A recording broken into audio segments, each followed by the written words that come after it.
Okay, so I have made it no secret on my channel that I have watched and enjoyed the Sea and Latin America show Villainous. I find it a very enjoyable series, from the shorts to the YouTube orientation videos to the full episodes. I think the concept is unique, I think the characters are fun and entertaining, I like its sense of humor, I find its world interesting with a ton of great designs and concepts, neat social commentary, and I greatly enjoy the side media that's even more compelling than the actual show. It's a show I genuinely wish got more attention, hoped it would one day draw a bigger audience, and I would drop some references to it occasionally. And that's how it was for many years, until when news of a continuation of the show was finally announced and it got attention. In the worst way, because the show found itself in the worst audience possible, Twitter. So apparently, people started posting out-of-context clips from promotional YouTube videos and got a massive crowd of hatred for it despite not actually watching the show. Thousands of people were judging the show based purely on out-of-context cutaway gags from crossover episodes to promote the actual show,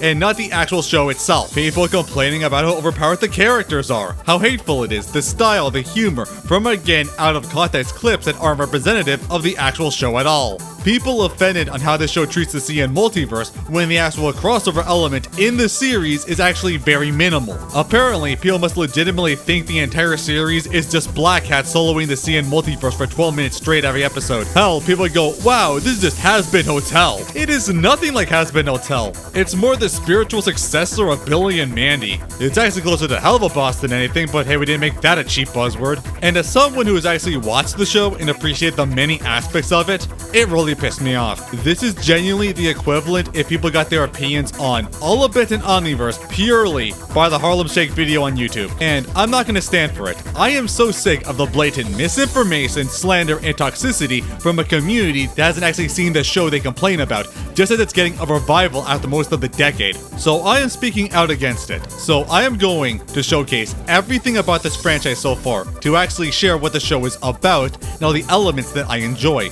because there is so much more to the series than what shallow hate on the internet shows. You get a show with actually detailed animation, fun characters and performances, a show that captures the classic energy and humor of the 2000s era of Cartoon Network people miss, full-on crossovers with other shows, a genuinely intricate and in-depth superhero universe, fantastic and emotional side comics that add much more depth to the world and characters beyond the main cast, and genuinely Gravity Falls level cryptography and lore to a much bigger universe and mystery that little to no people are aware of. Even if you have watched the show, there is so much that is underappreciated and contributes to how legitimately interesting and engaging it is. Yes, it has that much, and I'm going to go through all of it. So now it's finally time to give the devil its deserved due and do a complete deep dive by actually watching Villainous.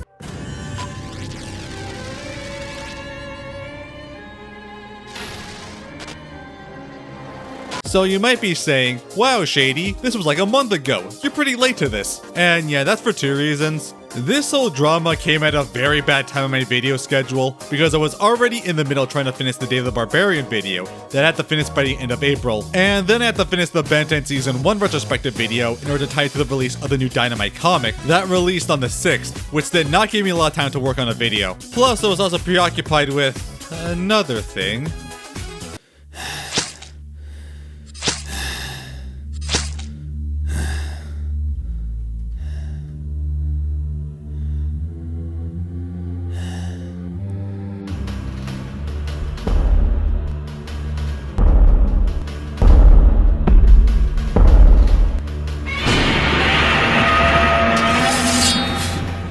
Bring it.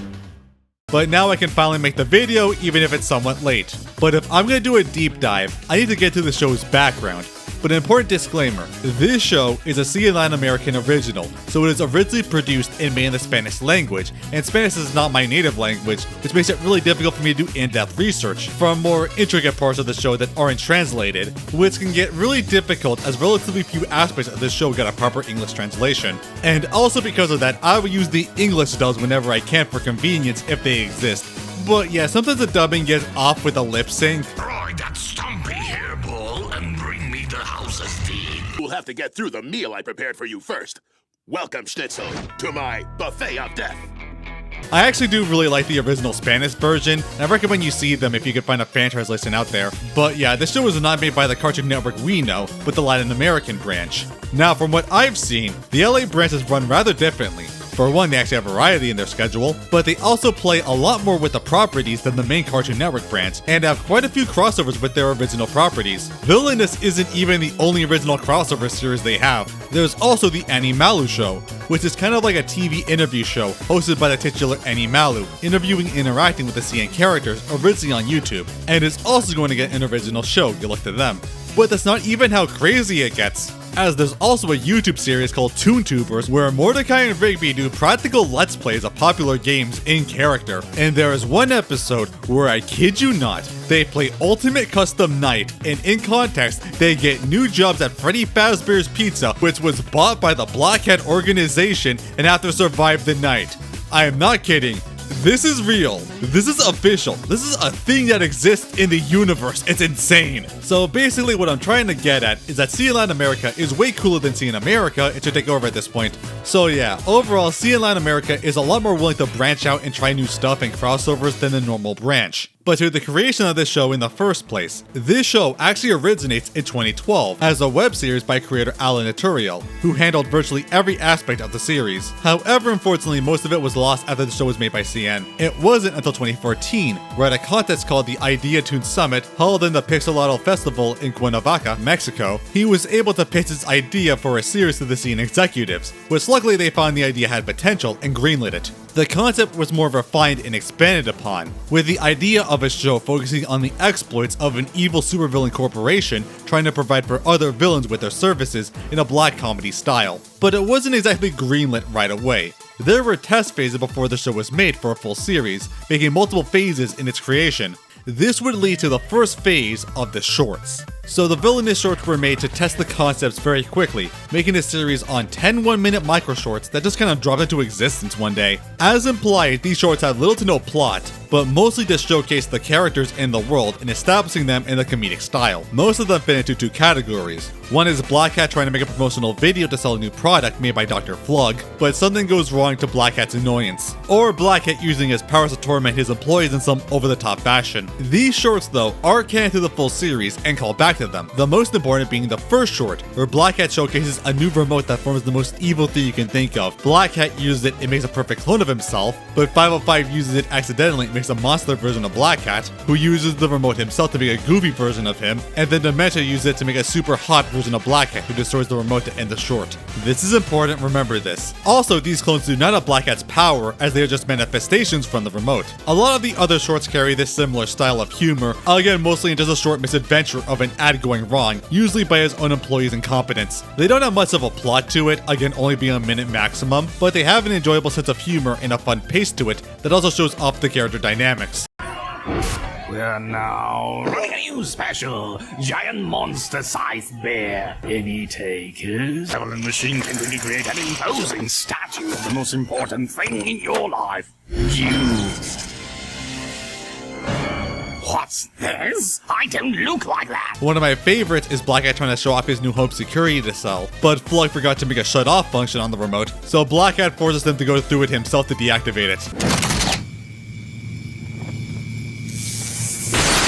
But yeah, as I said, these shorts are fun for what they are and show off the characters well. And if I'm going to continue, I need to do a deep dive on all the characters to understand their deal going forward. Starting with the most iconic and controversial, Black Hat himself. Black Hat is the most fundamentally misunderstood character in this entire show. And I don't mean he's misunderstood in universe, I mean that he is misunderstood in reality. Because no one really seems to understand or even want to understand his character and role, and this is going to be a really big breakdown of it in addressing the controversy. It's very hard to narrow down what Black Hat even is. The show doesn't really make it clear what he is, but from what we see, Black Hat isn't really a person. He's an entity. He is the multiversal embodiment of evil that is utterly incomprehensible in its true form, that is beyond time itself. Like, don't let it fool you. This is not his real form.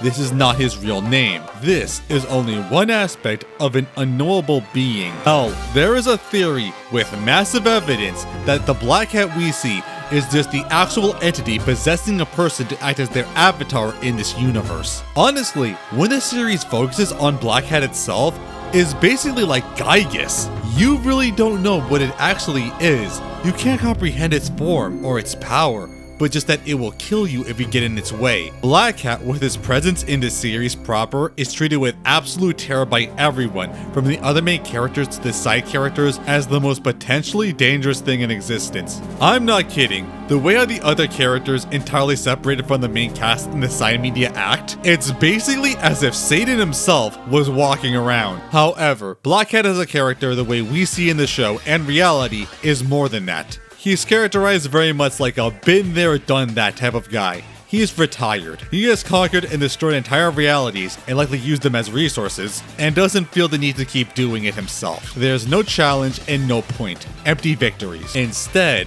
he now outsources evil to the entire multiverse, creating the massive corporation of the Black Hat organization, selling literally anything needed for aspiring villains to fulfill their own evil conquest for the right price. Also, can I just say the thematic brilliance of the most evil thing to exist is literally just capitalism? Black Hat is now just the active CEO and operator to supply evil to every facet of the multiverse possible, and that is truly all he cares about, just to make sure his operation runs smoothly. Everything else is fundamentally not his problem and couldn't care less. It's not his business if it's not his business. Remember, he is multiversal and likely has vessels in multiple different realities doing the same thing. This reality is utterly disposable and only valuable for the contributions to his overall goal.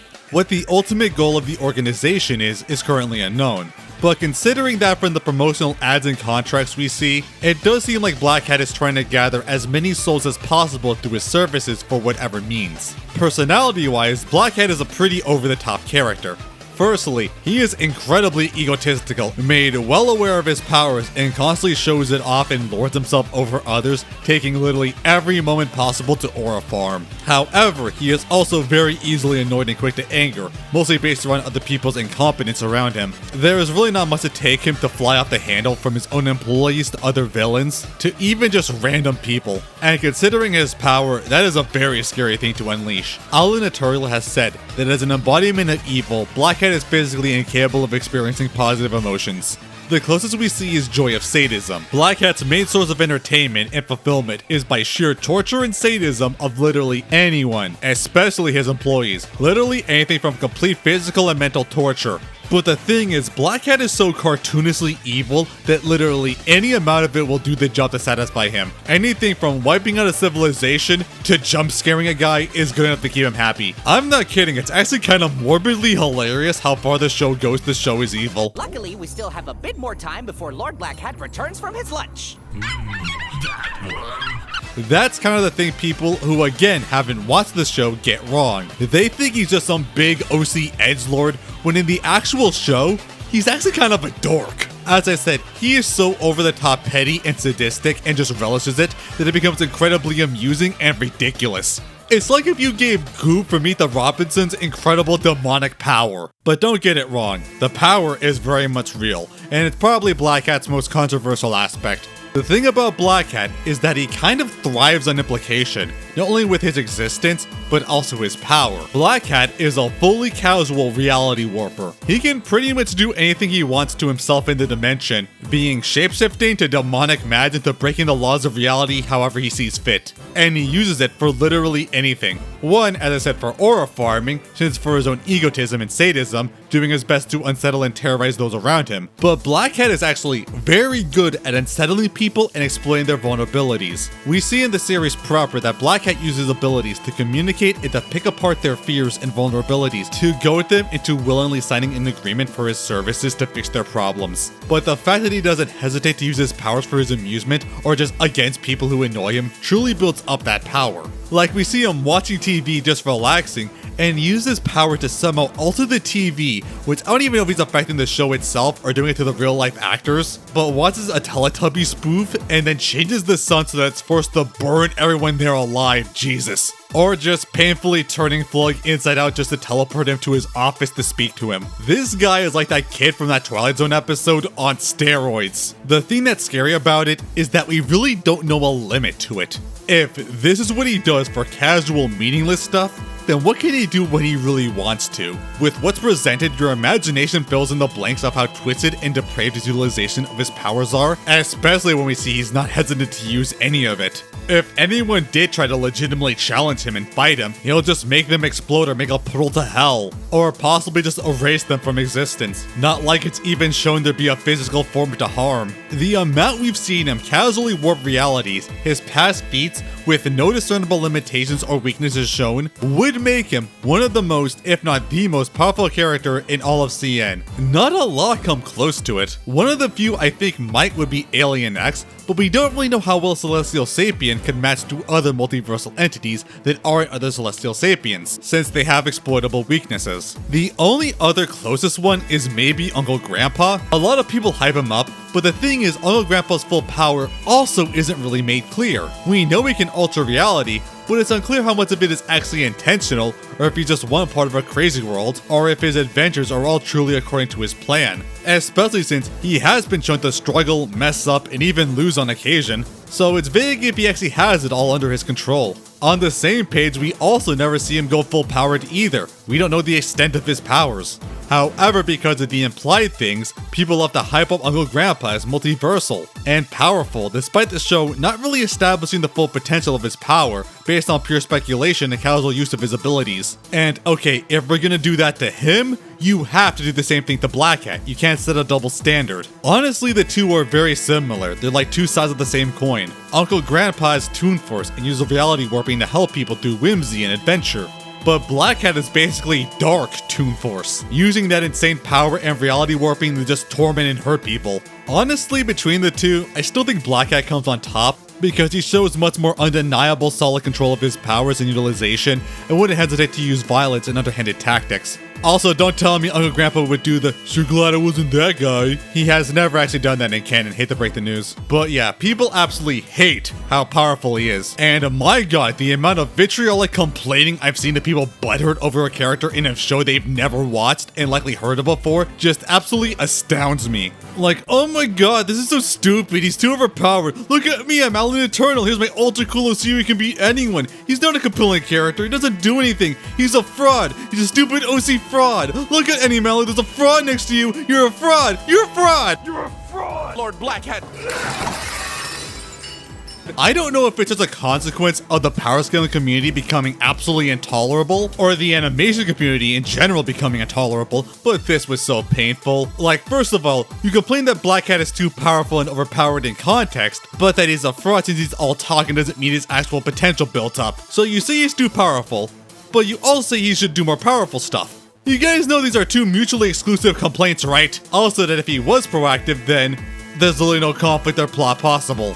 Like, right now, the power scaling mindset has been so horrible that even the hint of an omnipotent character in any police narrative is constantly decried for not being compelling or reasonable and stuff because it doesn't fit their own power scaling setups. It reminds me of like when the One Punch Man anime aired. A lot of people complained and made arguments about Saitama's instant defeat capabilities against other heroes outside of the universe, and just doesn't acknowledge the point and setup of the show and narrative, so that's justified the way they want. Black Hat's power is justified in the context of the series that he owns and operates a multiversal organization to supply and support the supervillains across every reality. The guy running that can't be some chump. He has to actually be able to reasonably sustain and support this operation with the power to enforce it and ensure it's not taken from him. If he is less powerful than other villains, then they wouldn't use the services or just take it from him. Again, I'm begging you, please actually watch the series and understand the narrative purpose for an inclusion. It makes media literacy so much better. But people also say, well, he's too powerful, that means he's not a compelling character to focus on. And yeah, that's another thing.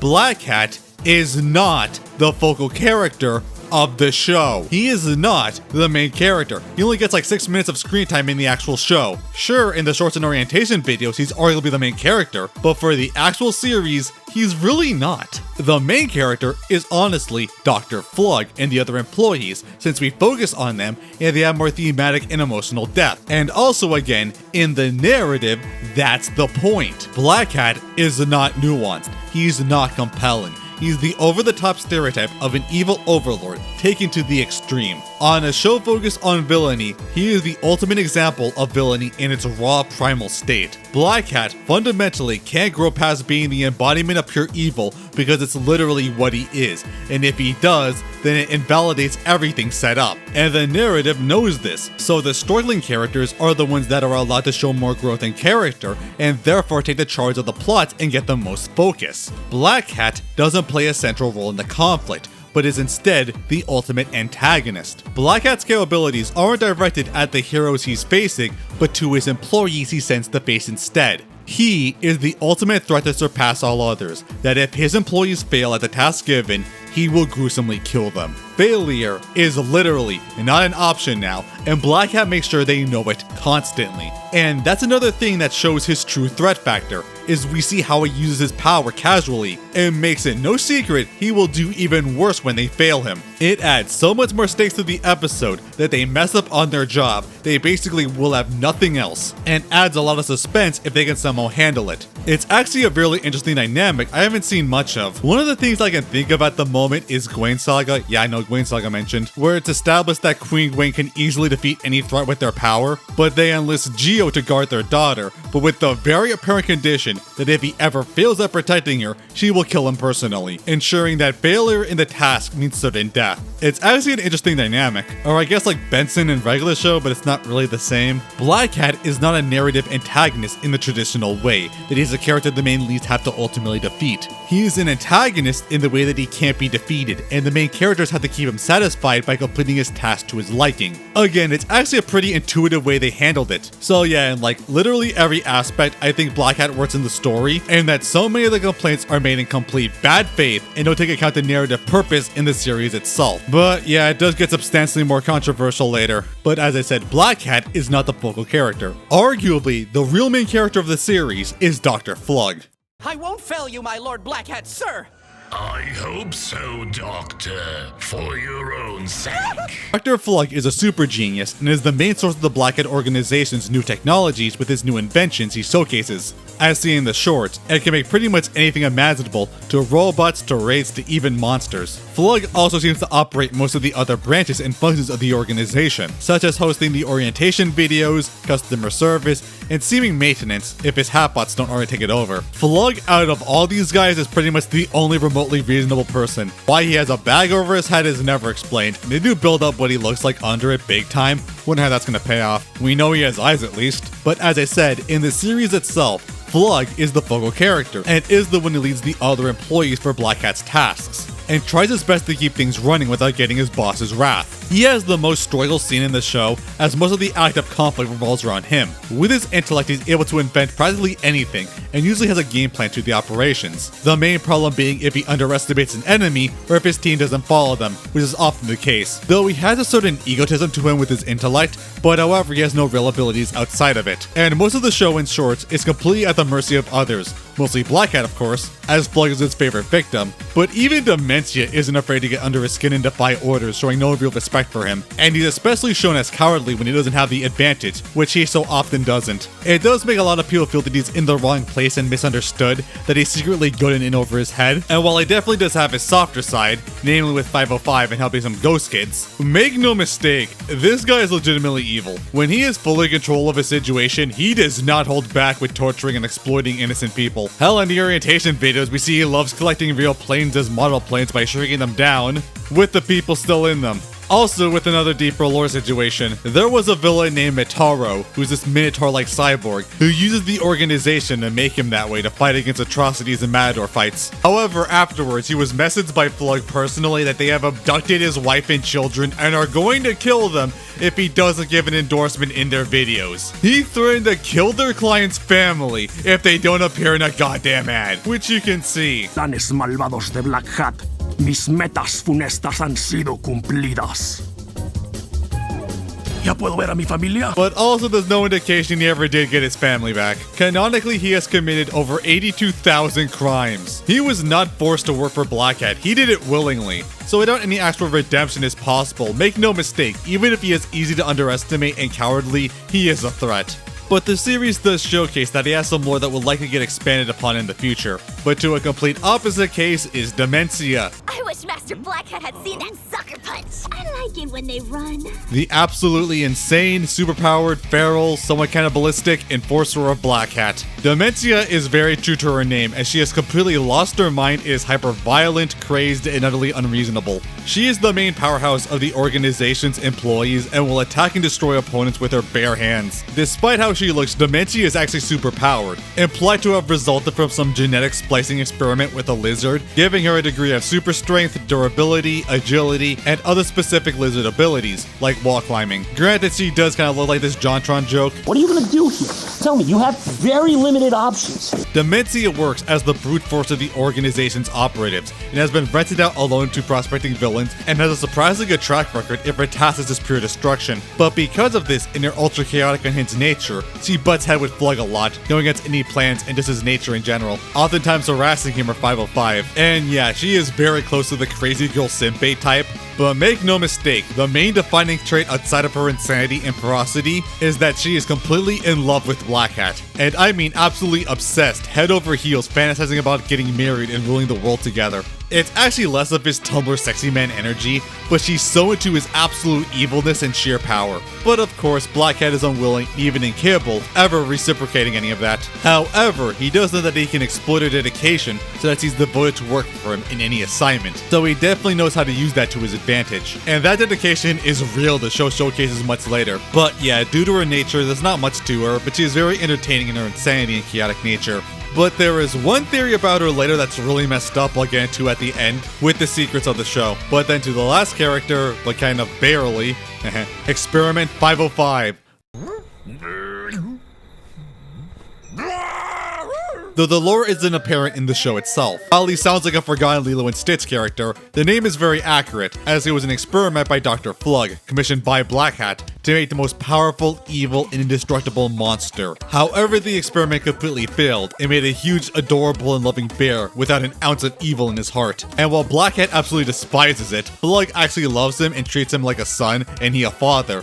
Both being pretty much the only people in the crew that actually like and support each other. However, what didn't fail in the experiment is the durability, as 505 is actually completely unkillable. But he does have some uses, like Black Hat does enjoy tormenting him physically and mentally as basically a stress toy. He also operates the baked good department of the organization, and a lot of villagers like having him around thinking he's cute. He still has to go on these missions, even if he's a complete pacifist just wanting to hug things. He's just a massive care bear, but probably the most notable thing about him is that he's inexplicably voiced by Markiplier. Yes, the real Markiplier, one of the most popular YouTubers. They got him on this show for 505, even if he just speaks in cute growls and noises.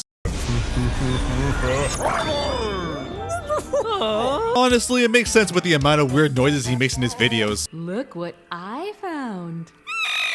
Actually, hilariously enough, they do reference it, that 505 has a popular gaming channel he plays, and hommages the horror games of Real Mark has played. So honestly, like, each of these guys cover themselves. Flug has all brains but no brawn or defense, Demencia has all brawn but no brains or defense, and 505 has all defense but no brains or bronze. However, despite that, trying to make all of them pull off a plan and work together is the difficult part, and leads to most of the trouble of the actual episodes. But the series still isn't out yet in the timeline covered, which is the first phase of the 10 microsorts. Phase 2 would start next, not only with another batch, but in one of the most notable and controversial parts produced, the orientation videos. Bienvenidos, subordinados del mal, a los videos de orientación de Black Hat Organization. So Villainous at this point still wasn't a complete show, but was aired as random bumper shorts on TV and put on YouTube. But to really show off the show's concept and characters, a new series was produced. These are the orientation videos for villains, which in-universe are a series of educational guides published by the Black Hat Corporation directed to new up-and-coming villains, by taking an overall concept such as conquest or evil minions, and analyzing a corresponding CN villain while dissecting their plans through the show, and pointing out where they failed. Now you can learn from their mistakes, primarily by advocating purchases of the organization's products. Now, I think this is amazing. It's a fun idea. With the idea of the organization distributing villainous resources, let's get into it and reframe so many of the existing shows of the network to use or have not used the services of the organization, and basically have all the characters review and rip the plots of existing villains and give these shows another chance at the spotlight. I love it and kind of matches the other CNLA show Animalu,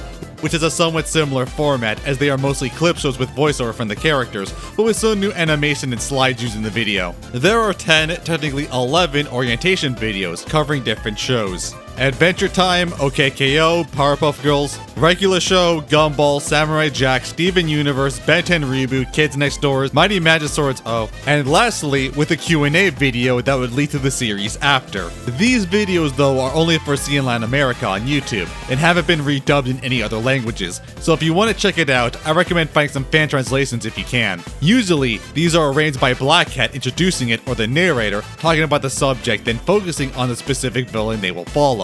Hosted by either Flug or Black Cat himself, and gives the background before giving overviews of the episodes and villainous schemes to point out in what fashion and aspects the villain failed, and how they could have succeeded if they used the Black Cat organization's products, interspersed with in-universe commercials to show them off. Also, Demencia will often interrupt to give her own Demencia tips on how to be an effective villain, sometimes with some mixed media thrown in. Ultimately, it usually ends with Black Cat going ballistic over the failures and giving the corresponding villains a Danganronpa style punishment. Now, I actually love these videos and think they're super fun and entertaining. They're basically like a weird version of somewhat official YouTube reviews and riffs of specific characters and shows. I love the gag that they care so little about the heroes, they almost always mess up their profiles. Usually when Flug takes over, the videos are more analytical, but when Black Cat covers a video, it's a lot more over the top and demeaning for the characters' respective personality and egotism. But I think that they're really fun to do as they bring back so many shows, and even on occasion do new animation for them, which honestly they do an impressive job considering this is from a different team for a YouTube video. Some of them I get vindication, like with Black Cat tearing apart Antipops' utter incompetence, which I completely agreed with in my regular show finale video, that it seemed like Antipops just completely screws himself over most of the time, and the show goes out of his way to depict him as pathetic instead of a genuine threat even at the final episodes. But with the dissection, there's a lot of humor in the ripping and reaction in some of the lines. One of my favorites from Flug about Reboot Villagax is when he says, "Why do so many villains nowadays have such problem dealing with children?" Because, yeah, out of context, it's really weird and pathetic that these professional adult supervillains get continually defeated by preteens. They do have some fun concepts in the videos and what they go through, such as for Steven Universe, this was before a lot of the diamond stuff was really revealed. Cerebrito. Pero ¿cómo van a ser tres, Demencia? ¿De dónde sacas tus fundos? Ay, sí, son tres. So instead they focused on Peridot and Jasper, basing it around evil minions. Flug prefers Peridot's tech-based and tactical combat, but Demencia prefers Jasper's brute viciousness, even calling her a Cheeto Puff, and they fight over who's the best minion. When Jasper loses, Flug lauds over Demencia, just to go ballistic when Peridot switches sides, it's great. Or the Adventure Time one, where seemingly by mistake, Black Cat hypes up that he's going to check out the Lich, who he actually seems to show some respect for, fitting because they're actually really similar beings, but ends up covering Lemongrab of all people, and Lemongrab's whininess and patheticness drives Black Cat completely up the wall, where eventually stops reviewing him and just starts ripping it like a react video. Also that he legitimately thinks that Princess Bubblegum is a villain too, no joke. Black Cat himself finds her actions and attitudes so deplorable that he thinks she's evil. Look at that, official vindication. Or in the Samurai Jack one, they actually did the entire conversation for the extra thick meme that was popular at the time. It's great. What? ¿Eh? Ya se nos acabaron las grandes, fíjese. Nos quedan delgada y gruesa.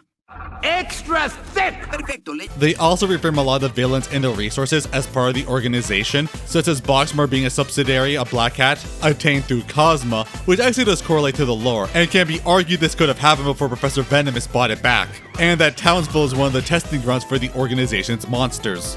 But what I love about it is that it explains how so many villains inexplicably get their insane resources and technology. Like Kids Next Door is so over the top, and there's virtually no explanation how anyone is able to get such advanced technology and even creatures, but it reframes it. How the hell did father get a giant cake that becomes a weird scorpion monster? Well, easy. He just bought it from the Black Hat organization. Same thing with other characters like Aku, who constantly are shown outsourcing their attacks and hiring minions or bounty hunters. It's a surprisingly ingenious application. I love this also reinforced the concept of the show. I also find the product commercials really entertaining, how they represent selling these super weapons, cursed artifacts, or entire villainous fleets. The same way it was an infomercial with an upbeat narrator, and they also show off a bunch of the characters in the CN multiverse and the original characters in the Villainous universe. But yeah, it does lead to the thing that has led to by far the most controversy. So basically a bunch of clips from these videos, which as I said are promotional YouTube clip shows and don't represent the series as a whole, got online and a ton of people saw them out of context, specifically the segments where the Black Hat organization overpowers the heroes of the CN universe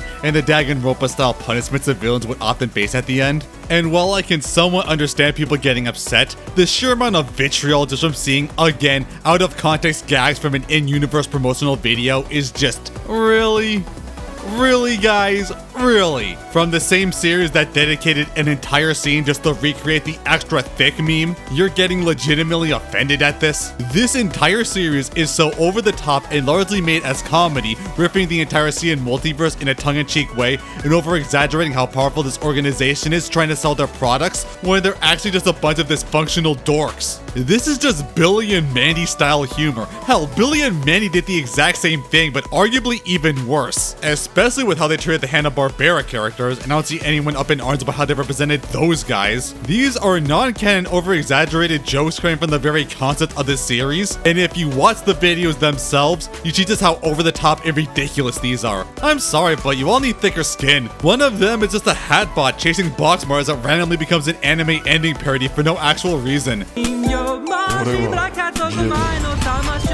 この番組はブラックハットオーガニゼーション Honestly, you guys would not survive MAD. The one I actually do understand and think they went too far is the regular show one, because unlike the others, which is just in a bubble, they actually do ruin the most emotional moment in this show, and yeah, that one they shouldn't have done. I do think it's morbidly hilarious the balls it took to do it, but oof. But yeah, this contributes to the whole power scaling issue people have with Black Hat. Again, people all like he's an overpowered OC edgelord, but now even worse because there's now actual things to compare to. So this has caused a huge stir about people upset that Black Hat beat their faves, doing that shit of him being some overpowered OC, as if every fictional character ever isn't an OC, and also just making their own power scaling arguments against it. Now, I don't really care much about power scaling, maybe just a few mild hypotheticals, but I genuinely don't care about stuff like Death Battle because in the end, it's entirely up to the writers. But online power scaling has degraded so much that it's turned from, can this character reasonably beat this other character with the established canon, to, I don't like this character and I refuse to acknowledge they would win against one I like in any circumstance. So basically to counter bullshit power scaling, people do their own bullshit power scaling. Like, no, Finn and Jake can totally beat this guy despite the fact that they've had really pathetic failures before. And Gumball and Darwin totally can beat Black Hat despite the fact that they can't even beat half of their own classmates in a fight. How, what about in Crossover Nexus? Strike killed the entire CN multiverse single-handedly. Where's the outrage there? Whereas, oh, you're just Ian Jones Quarterly's edgy overpowered OC. Mordecai and Rigby totally could have escaped there and beat him. If you want to have the same attitude there, you telling me that everyone else in all of Cartoon Network's history can beat him, but Reboot Ben Tennyson and T-Titans Go Raven are able to? They're the ones who come out on top of this? Where's the outrage there? We can't have fun crossovers anymore, can we? It's gotten to the point where I've seen people just draw the other characters beating up Black Hat in the same vein of those crappy Johnny Test beating drawings in 2013. And I don't like to specifically call out other people on this channel since these videos are forever, but come on, guys. Come on. Are we genuinely getting to this point, getting this upset and nasty over out of context YouTube promotional videos? Again, I think so many people from this crap think the entire show is just Black Hat beating up the CN multiverse for 12 minutes straight, when it's not remotely like that in the actual series. But I mean, it's not like the animation community gets insanely riled up on stupid shit with awful mob mentality to ruin the reputation of works. I mean, it's not like this is a reoccurring thing, right?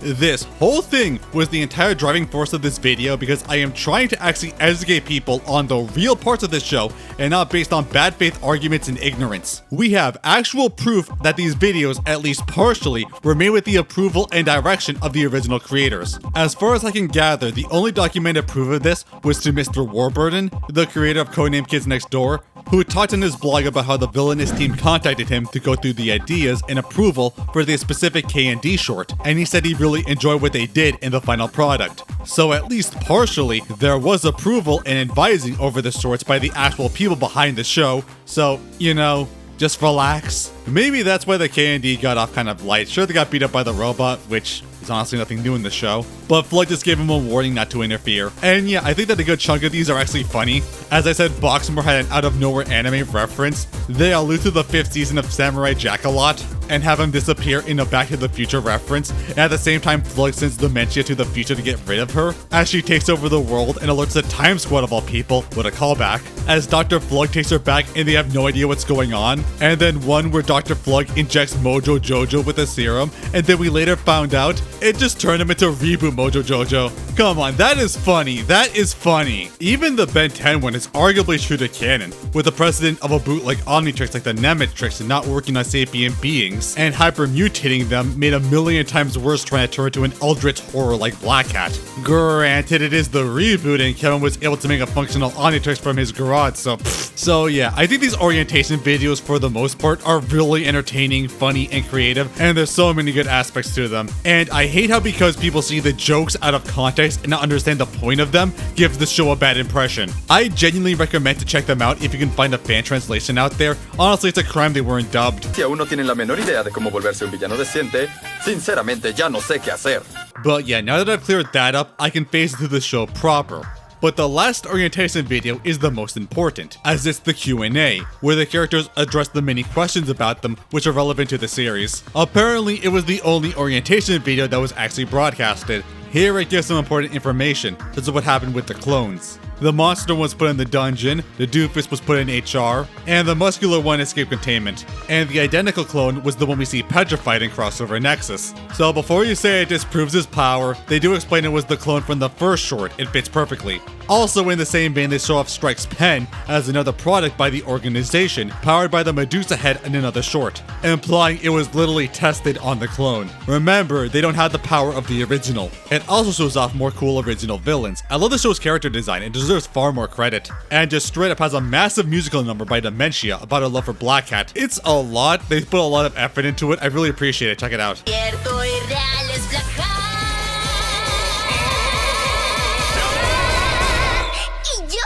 And alludes to a Flug face reveal before getting cut off. However, as the last short, it does segue to a news broadcast of Villainous City, where a dark supervillain is fighting off police next to a ray blotting the sun before being struck down by a bolt of energy, setting up the first episode of the actual series. But yeah, those were the orientation videos, and I think they're a super fun time and really help to establish the setup, world, and characters before the actual series would air. But now we finally go to the actual show. I told you there was a lot more to talk about in the series.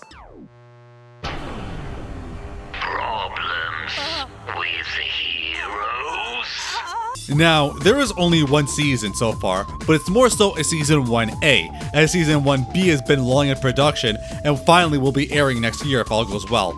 There are 6 actual episodes of the show, starting with the pilot that originally aired on June 1st, 2019, and would get an English dub a week later, as the rest of the season would air on October 29th in 2021.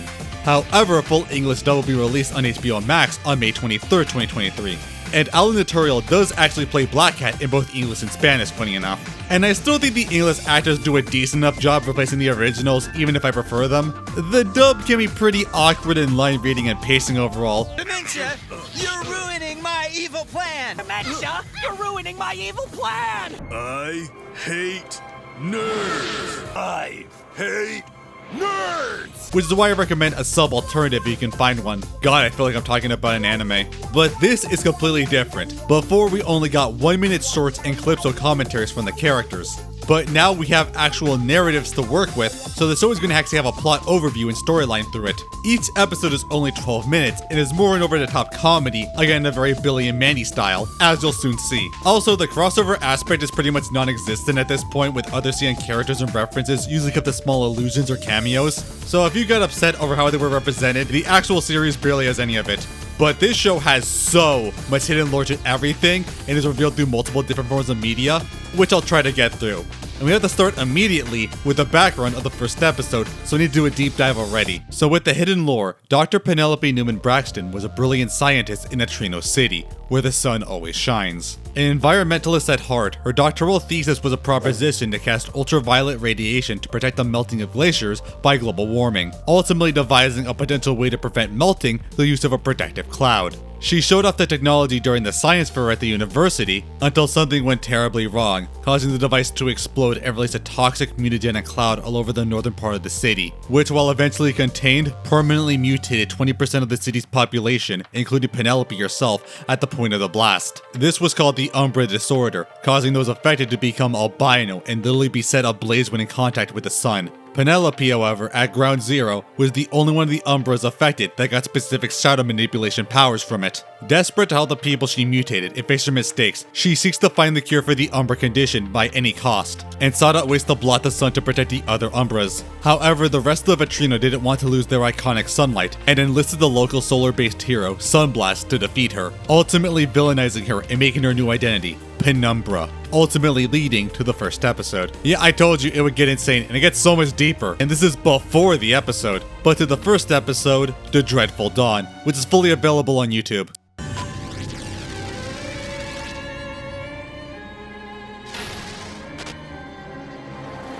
Starting out with the immediate aftermath as Penumbra is bashed and beaten by Sunblast. As Penumbra tries to explain what she's doing, as Sunblast refuses, saying the only reason why he's not throwing her in jail is because of how much he enjoys beating her. Yeesh. So yeah, this is kind of a thing that a lot of the side villains are treated as much more sympathetic than you would expect, often more so victims of circumstance, or ultimately fighting against the system in some form. Penumbra especially, but a lot more of her nature is shown in some extra media, as she has a real Instagram page which showcases her real life, which you can literally go see. And oh my god, this girl is the sweetest person on the planet. Like, I mean it, go through the post, she is so wholesome and adorable, more than the episode can sell. She is truly the biggest, sweetest cinnamon roll too pure for this world. But this is contrasted with how the show depicts heroes, as many of them are selfish, egotistical, and have a complete black and white mentality. Sunblast, of course, destroys what they think is a supervillain's work, and doesn't bother to hero them out while enjoying the thrill of pummeling a nerd, which makes them easier to actually villainize. Nobody knew me before I moved to Neutrino. You think I'm gonna lose my popularity just because Penumbra and a few wimps get a little sunburn? Ha! It's basically like if Batman the Animated Series villains had to go against the boy-style heroes. However, it's not just the bad guys are secretly good and the good guys are bad, because clearly the main heroes are just evil for evil type villains without nuance. So the show does show there's a more complex nature outside of the scope of the main characters. But it also exemplifies the setup of the show, that because the villains are so sympathetic yet vulnerable, they would feel the need to go to Black Hat for help to finally get what they want, as literally their only option. And that happens immediately, as Penumbra is forced to walk home in shame at her lowest moment, as then she is contacted by Black Hat to arrange a deal. And cut into a dream by Flug where he defeats a hero named Goldheart, more on him later, and gains Black Hat's respect. But of course none of it is real, and wakes up to get everyone ready with his plans. Also introducing Demencia and 505 to the main series. However, Black Hat summons him to deal with their latest client, Penumbra, who needs help to get rid of a hero. Flug immediately takes the opportunity to appease his boss, saying he has a plan, with Black Hat reinforcing that he better not fail, as he, Demencia, and 505 go to defeat and capture Sunblast. However, Demencia is jealous of Penumbra, thinking that she's after Black Hat's affection, going through the actual Instagram page I mentioned before, seeding her resentment. Flug tries to get the others to commit to a plan, but Demencia refuses. They just need to beat him up, ruining the plan and causing so much chaos Sunblast has to come and stop them. He also just hates Flug on the principle of being a nerd. Demencia actually does a good job meleeing him, but 505 accidentally hugs Flug, aiming a tranquilizer taking out Demencia, as Sunblast thrashes all of them and tosses them away. Also, this show has, like, weirdly a lot of Cuphead references for some reason. I don't understand why. Back on the ship, Flug berates them for not sticking to his plan, as Sunblast finds out that they're from the Black Hat organization and follows them as 505 accidentally presses the auto return button, going back to Hat Island, as Black Hat shows up to terrorize Flug that he better have succeeded in defeating Sunblast or else, with Flug forced to say that they have and are delivering them personally to Penumbra. So now between Sunblast pursuing them and Black Hat when they get there, they are completely and totally screwed, as Flug has no plan since they always break it, which gives him another idea. Once Sunblast breaks into the mansion, Flug taunts him that he's been trying to get the others to follow a plan, when he really should have them be the plan. Then as 505 give a massive bear hug to grab Sunblast from behind and absorb his punches, as he gets Demencia to go ballistic on him by saying, He said Penumbra and Black Hat make a cute couple. After the onslaught, he is pushed right where Flug wants him as he uses his own shrink ray invention to shrink Sunblast to minuscule size and capture him in a jar. Penumbra can't believe how efficiently they all worked and succeeded in capturing Sunblast, now in her hands, and plans to use the solar power to find a cure for her condition. And in gratitude for completing the task, signs Black Cat's contract to conclude the deal, foreshadowing the sinister nature of these deals. However, doing so, Sunblast escapes but is swallowed by Demencia, as Flug quickly replaces them with a light bulb as she's none the wiser. As Flug expects Black Cat to congratulate them on a job well done, Black Cat says the job was mediocre, and how dare they bring a hero to his mansion going to unleash his wrath. You take me for a fool! So, what's the plan, Doc? Run. Now, I think this is a good episode and a great pilot, primarily in how it sets up and establishes all the characters and their personalities, but as well as their abilities and how they can work together to be a threat if they can actually organize. It also shows off the main hero versus villain mission setup for most of the show with a straightforward conflict, and I enjoyed the fast pace and jokes that come from it. But yeah, I do think the English dub does detract in places in lines and pacing, but I need to say, this story arc is far from over. I mean it. There is so much side media for it. As I said before, Villainous' side media is more complex and compelling than the main series, and this is one of the biggest examples. Remember the Penumbra Instagram I mentioned earlier? Well, it actually continues where the episode left off. Penumbra soon after did find out about the ruse and sent a complaint to the organization's customer service, which shows they have that department, funny enough. And a few days later, a hat delivery bot came in, with Sunblast alive and in containment. This implies that Black Cat found out and possibly turned Demencia and set out to get him back to fulfill the contract. But this does show a potential limitation for Black Cat, that seemingly he has to fulfill a contract made with him. Seemingly, it implies that not even he can break it. He had to step in himself to ensure it wouldn't be voided. It also does support why Black Cat is so hard on his employees to succeed no matter what, because if they fail, they null his contracts, and he will not allow it. It also shows that he's seemingly not omniscient, since he didn't know about the switch until Penumbra notified him. But this is again speculation. Sunblast of course won't help her, but eventually does find out about the true conflict going on in Atreno, and the suffering of innocent people he's been ignoring. Now Penumbra ultimately just wants to help people, putting in a new perspective he never thought before, being lauded as a celebrity hero. Eventually getting to actually connect with Penumbra and see her more than just a punching bag, and to relate and understand her, getting to a mutual agreement that he'll try and help her if she gets him back to normal, and even goes out of his way to help her when her pet rat Curie went missing. We also see that she and Dr. Flug still talk and became actual friends after the mission. However, Sunblast also has to face how quickly the city turned and abandoned him after his defeat, destroying the monuments to him, and they seek to replace him, forcing him to go through humility, losing the status he held so close, and then sees Penumbra as a true friend and closest companion after he lost everything, helping her in her research and construction, and it's just so adorable. However, Atreno soon hosts a public contest for a mix of publicity and necessity to find a hero to replace Sunblast, much to his dismay. However, then Penumbra has become public threat number one, despite her good nature and altruism, and has basically put a target on her back as the main test for upcoming heroes to defeat. Penumbra hates violence but will defend herself, as she's attacked whenever she goes out in public, once more being villainized and hated by the populace. However, she starts to somewhat enjoy the fights until the point where she fought a new contestant, who was an Umbra, and hates herself for it, once again harming someone she already hurt in the past. However, the contest suddenly comes to an end, just as Penumbra was going to put an end to it, as Atreno's new hero is none other than Miss Heed, a character who will be very important for later. However, the Umbras in Atreno seemingly turned their back on her as well after the incident, though it hints that it was also by Miss Heed's intervention, as she now moves away from Atreno City to find a new home for her, Curie, and Sunblast, which would then transition to the tie-in comic after the events, but we'll get to it later. So yeah, there was a lot more to the story here, and I love Villainous' extended universe and characters, and wish more people were aware of it. It's why I say it has a legitimately good and interesting superhero universe beyond the parody. Now, all of that happened between the release of the pilot in the production and release of the full series, which, as I said, released on Max in 2021, but would get an English dub in 2023. I also recommend anyone to stop at any time to watch the series yourself if it interests you. It's like literally one of the few CN cartoons still left on the service. But to episode 2, Boo-ldozing. You gotta see it spelt out.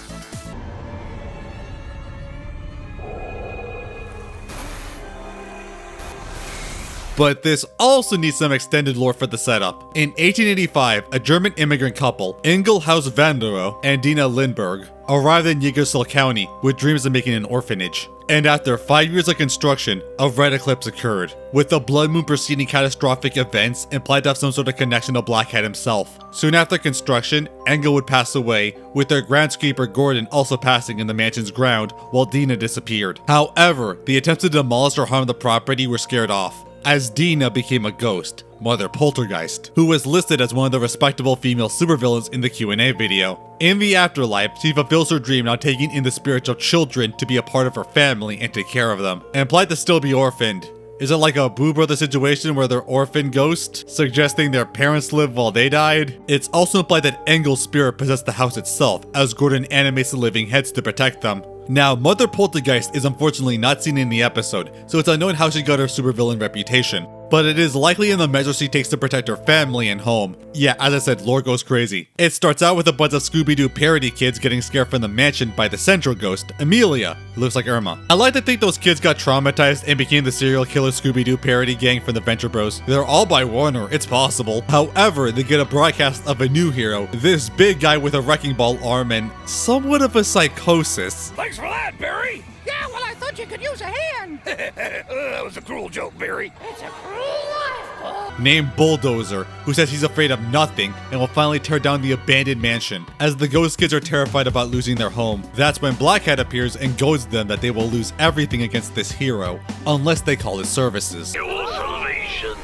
is in my hands. Then cutting to the others in the middle of fighting another hero named Ringworm, as 505 comes to distract them accidentally and allow Demencia to defeat him. Flug apparently asks 505 to stay on the ship, as Demencia berates him for being useless in a fight.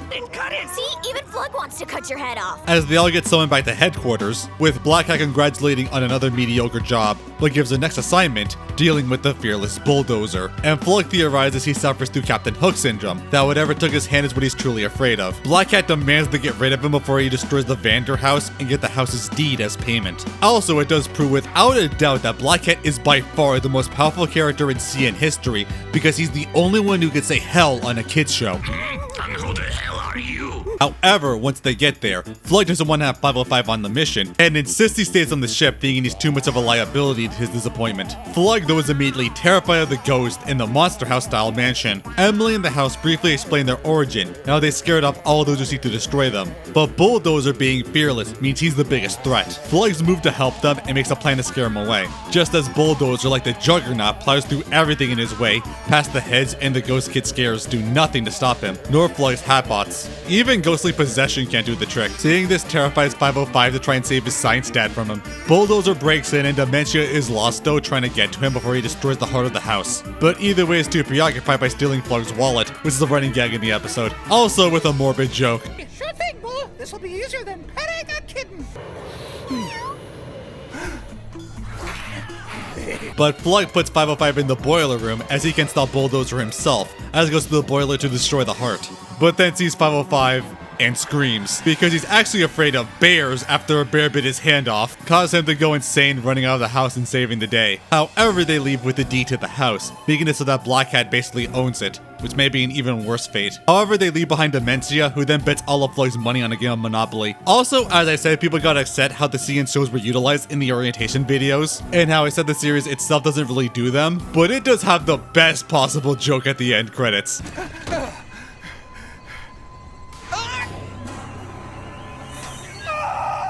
So yeah, I do enjoy the episode. I love the spooky aesthetics, and I love the inverse of actually trying to save a haunted house, and it makes you root for the ghost kids. It also has some good jokes I appreciate. This'll be easier than passing through airport security.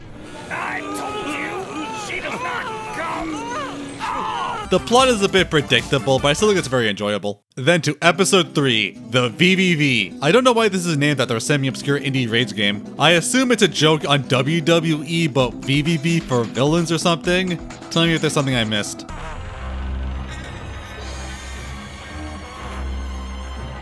This episode is filled to the brim with Mexican culture, fitting as it's a Mexican production. Starting out on a dark, rainy night, they get a new client. This Spanish woman, wishing to speak to El Charro Negro, which is a Mexican folk legend of a dark horseman, and with some versions, who sold his soul to the devil, who can take people to the underworld. Revealing that Black Cat is El Charro Negro, contributing to the theme that Black Cat secretly is multiple dark figures in history. Also need to say that every episode has a unique title and intro awesome, even with some secrets.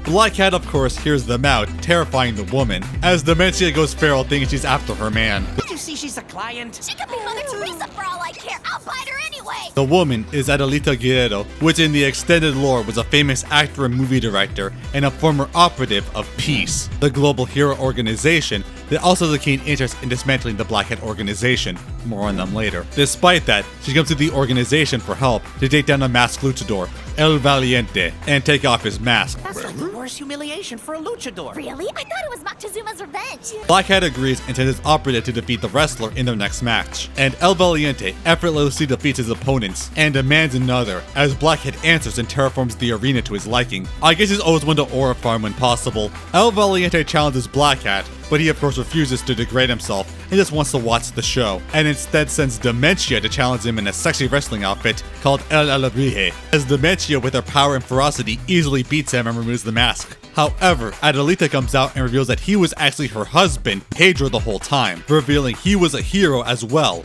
also implying work for peace too. But in a fight with a villain named El Mascara Macabre, he unmasked the villain, as the mask then latched onto him as his new vessel, revealing the luchador mask is actually a malicious parasite that takes control of its host for conquest. You know what? Guacamole 3 right there, get on it guys. Which means now Demencia is its new host. As the mask takes over, loving the new power it has, the mask then challenges Black Hat again, which means he now sends his other employee to fight, Dr. Flug, who is absolutely terrified to fight a now even more powered Demencia who won't hold back. Black Hat though still demands he get her back and fight her, relishing his fear and hitting him with the ultimate or else. Flug tries everything to get out, sending robots that get easily thrashed and bribing the crowd of supervillains to beat her, including her old friend Matado. She also effortlessly beats them all too.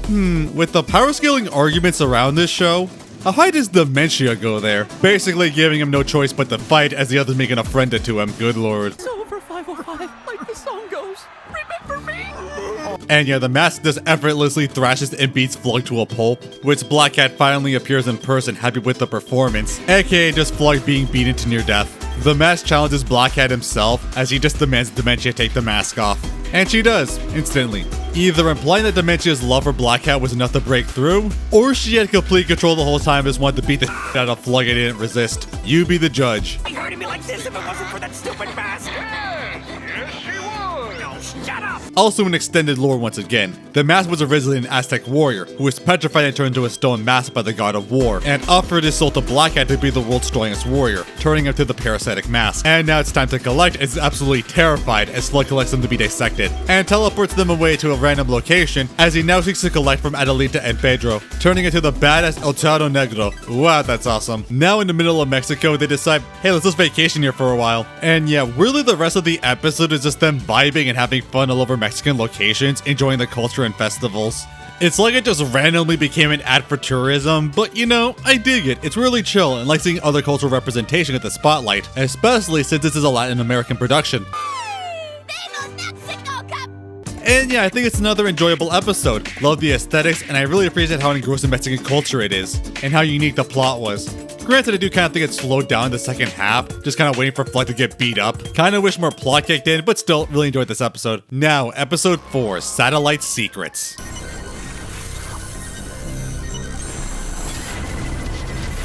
Starting out in a corporate boardroom with the most accurate interaction I've ever seen. Stole precious information of the utmost secrecy and is threatening to release it in a chaotic, soulless, and resentful place, the internet. They hired a hero, this Samus parody named Airlock, to protect their data. However, like the other heroes, she's a lot more egotistical and threatens people for personal gain. You're beginning to sound like a villain. Tell me, are you a villain? Do a good deed right now. Give me your watch. And the wallet as well. Ultimately, a malicious virus named Virus very creative, is threatening the corporation and need Airlock to destroy them, as Virus now seeks the Black Hat organization for help. Meanwhile, Flug gets through all the day's chores so he can watch the finale of his favorite TV show, Code Turkey, also foreshadowing Goldheart and Flug's distaste for him, and tries his best to avoid spoilers for the finale that night. However, then Virus gets in contact with the organization, as Black Hat summons them to his office. Gotta love the various ways he does so, and tortures Flug, forcing him to commit to the mission to destroy Airlock and save Virus, even if he had plans to watch the finale. Black Hat teleports them to the Satellite facility holding Virus and the information he's stolen, and need to stop Airlock when she gets there. Demencia of course doesn't listen, and does her own thing as Airlock arrives, ironically not through the airlock, as Demencia ambushes them in a fitting alien parody, which compromises Virus's control of the facility. What do you mean? You were never protecting us in the first place! No, I can't do it. If I wanted to. Airlock can't believe that Demencia is actually a human after sealing her away, just as he escapes in the air vents. Flug is desperate to complete the job and back up Virus and his stolen data before the finale. But it's revealed that this satellite incorporation is BHO Max, which contains the season finale which Virus was going to leak early. By God, he is a villain! My plan was to leak it to the internet prematurely, causing a catastrophe. Also, can I just say I love how they use BHO, not only as a reference to HBO, which the show was released on, but that it's also the initials for Black Hat Organization. What a perfect coincidence. But yeah, because of it, Flug tries not to get spoiled and hide his eyes from all the TVs, and Airlock tries to stop them, and can't believe she's up against some skinny dude wearing a paper bag on his head for no reason and an actual villain, and how he's not even making eye contact for some reason. Flug tries to fire back but isn't aiming since he can't see, as Airlock is getting increasingly annoyed by how idiotic her opponent is, being even worse when Demencia comes back. And then sees 505 with them too, having no idea what's going on and at her limit. Give her credit, she's the only character so far who points out how weird these doofuses are. And after cutting off their escape, Airlock goes absolutely crazy by how stupid and unprofessional they are, how an honorable hero is reduced to dealing with a group of chaotic dumbasses. Really? And I thought we weren't that bad today. Then trying to kill them all fittingly by her name to blast a hole in the wall so they get sucked down into space. Demencia though manages to fight her off and disarm the power suit, as she's being pulled into space as 505 catches her, as Flug says they won't let her go. However, instead of having to spend another second with these idiots, she'd rather just die in the vacuum of space. It's either you three or the cold and endless emptiness of space! I want to remind you, there are people out there who legitimately think this show is just Has-Been Hotel.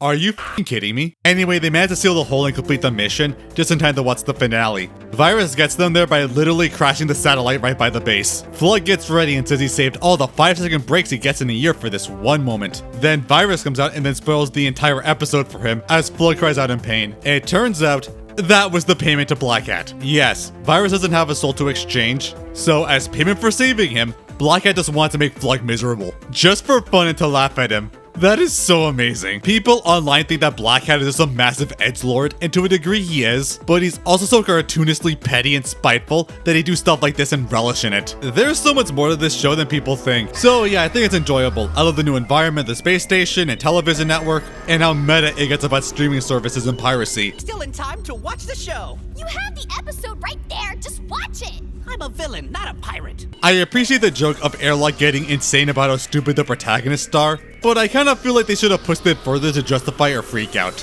Like, go all the way stupid with it. To Episode 5, BH's Bizarre Bad Venture. Wonder what this is a parody of.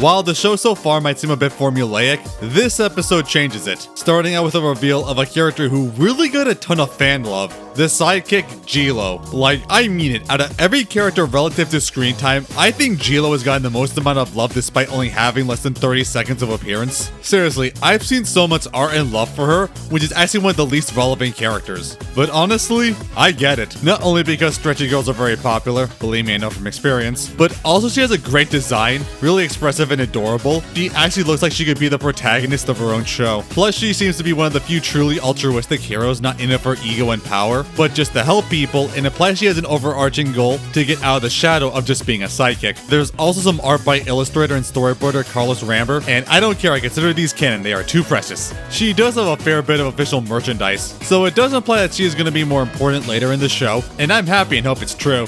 But I am worried because heroes don't usually have good endings in this show. She's too much of a precious being, and yeah, she's trying to keep the crowd safe. Hello Johnny, a Bitten reference, as she saw a building has one of the Black Hat operatives there, waiting for her para-hero Bicep to arrive, who's this big Rocky Balboa parody. He asks if it's Black Hat himself, but he says it's just Flug, which gives him the confidence that he can beat him up, and it's no place for a jiggly little psychic like her that seems to stay back. However, in the building, it's filled with JoJo text, as what's there isn't Flug, as Bicep is beaten to a pulp. Also, I haven't seen JoJo, so I'm probably gonna miss a lot of references. But then after the intro, going to Flug and the gang, where they get applauded for defeating Bicep, but they haven't. Flug investigates a lot of heroes are being beaten that aren't caused by them, and figures someone's impersonating them and taking their commission. Just as Demencia points out how they can't exactly track them, they get a message literally thrown their way right on 505, threatening that they've stolen their identities and soon their lives, challenging them to a duel where the strongest will come out on top, randomly doing JoJo poses for some reason. I assume this is a reference, even though it's obviously a trap they need to deal with the impersonators and fly to the address, bringing up they need to deal with it themselves and not deal with another impersonation lawsuit.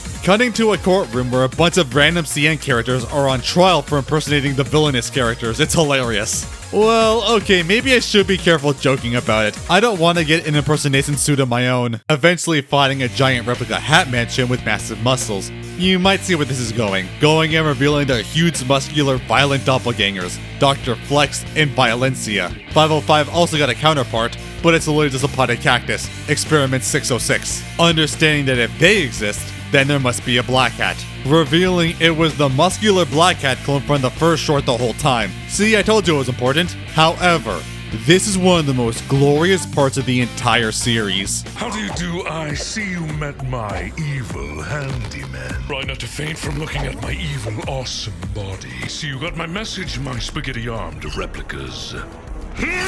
Come on, how can you hate this show? How the hell can you hate this show? They got Markiplier, one of the most loved and cherished internet celebrities ever, to do such an over-the-top, hammy, entertaining performance and chew all the scenery he wants. Oh yes, my birth. When the world was blessed with my creation, I decided that my evil beauty was meant to be seen. Shut up, this is my beautiful origin story. Strong, sensual. Oh, purpose is to... Are you even paying attention? Yourself and my evil lotion.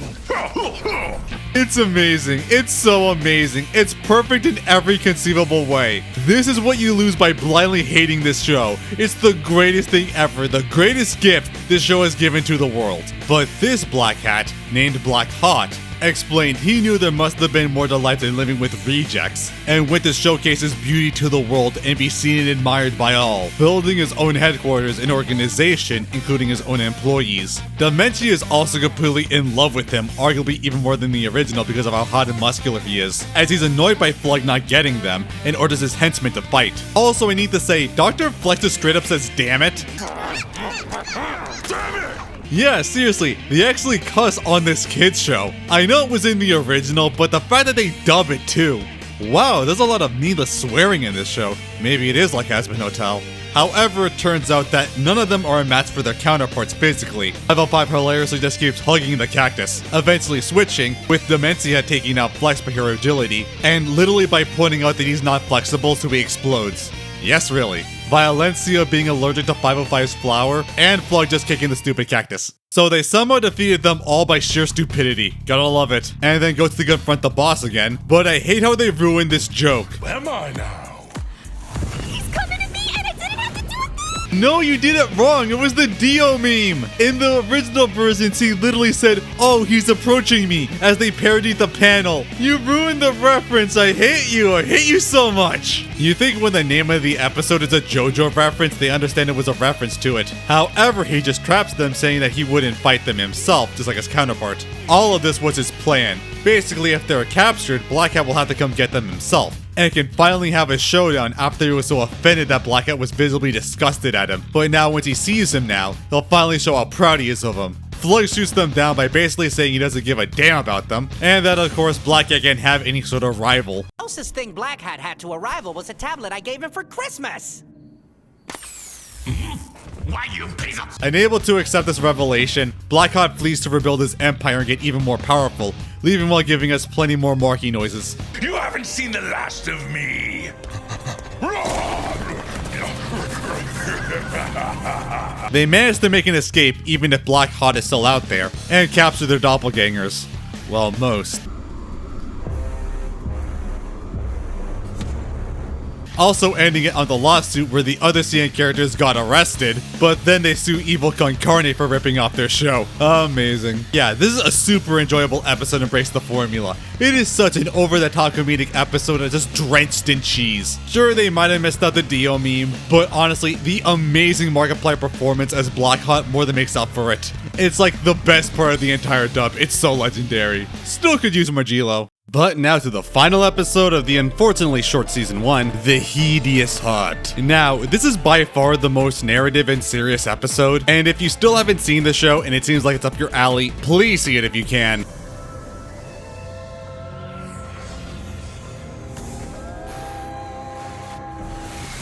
Starting out with two villains, Dark Phantom and Ghoul, on the run from a new heroine. With no way to win, they're forced to try and call the Black Hat organization for help even if they're already in debt. But before they can, they get surrounded by all sorts of hypnotized heroes and villains together, taking Dark Phantom as Miss Heed comes out of the shadows. Miss Heed is probably the most iconic thing to come out of the series outside of the main cast, ironically being the embodiment of the e-girl online celebrity that's everywhere nowadays. And like Penumbra, she has her own Instagram account and even TikTok with more original content and posts. More shows need to do this. We also see from that she's manipulated the attacks to discredit Penumbra and the Parasol Society she was a part of to get the adoration of a Trino and force her into hiding. Miss Heed is the main villain of the series, just like how the main villain of the series in real life is misinformation and the network. She has chemical perfume she can manipulate to make anyone who breathes it fall instantly in love with her and in complete obedience, fitting for an archetype of an influencer who wants everyone to love them for popularity. Despite the fact that her whole thing is robbing people of their free will to worship her,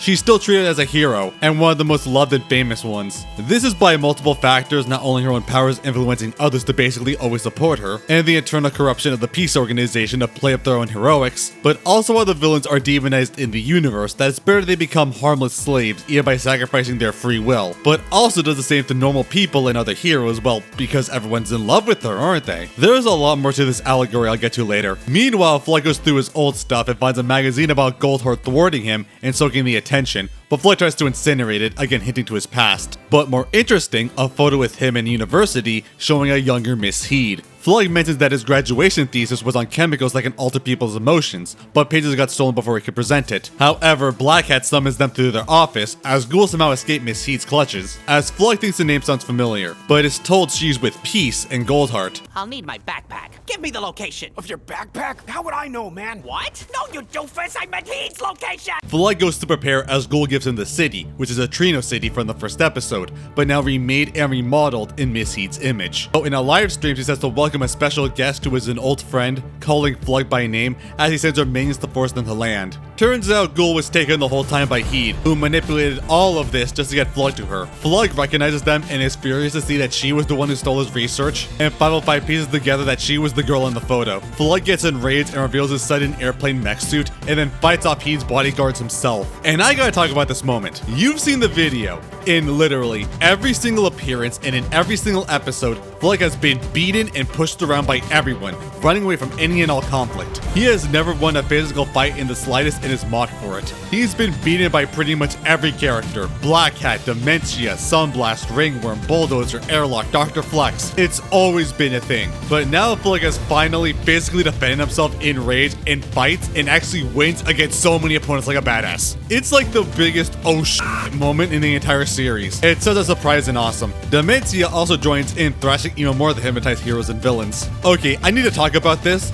This show is goddamn gorgeous. I mean it, it's so fantastic looking. The character designs are great and colorful, and each character has such personality and variety between them that it works to make a fully fleshed out world. The backgrounds usually have great use of color and detail that make a great atmosphere. The style is great and sharp yet full of life and expressive. And the animation is surprisingly really smooth and detailed, which still keeps all the characters' integrity. I haven't seen a CN show look this good since Mao Mao, and even that one doesn't have the same realistic proportions and angles. Like, so many people now just complain that Western cartoons just look terrible, especially on TV networks. Complain that everything's too simple or rounded and B-mouth and CalArts and shit. Wishing for the days when cartoons still looked good. But this is a modern day CN cartoon that looks so good and stylized, and is pretty much what everyone wants. But what happened is people took one look and, oh, it's just Has-Been Hotel. Oh my God, I despise this community. I hate it so much that fans of animation constantly don't actually care about the medium they claim to love, just want to make stupid jokes and complain about it. Do you want animation to be better?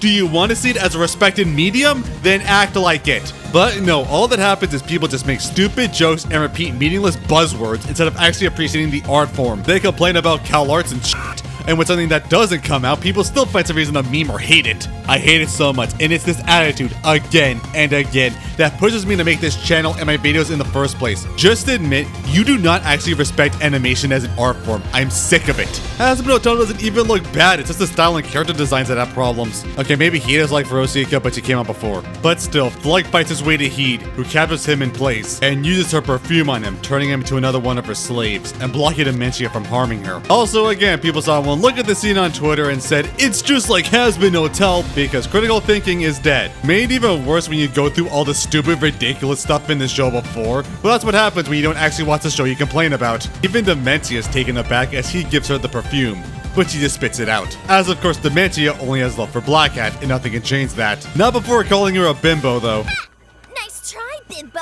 Okay, not helping my previous point. Still outnumbered, 505 takes Demencia to flee as he sends her hordes after her, as he takes Flug for a special purpose. Even though 505 wants to rescue Flug, Demencia is spiteful after attacking her, and they have no way to do so anyway, but changes her tune thinking that Black Hat would love them if they succeed in rescuing him and taking Heed down. We also see how much Heed stokes and manipulates her own ego and followers, even when under her absolute control, getting a lot of real-life parallels. Lonely. But having this many followers makes me feel a tiny bit better.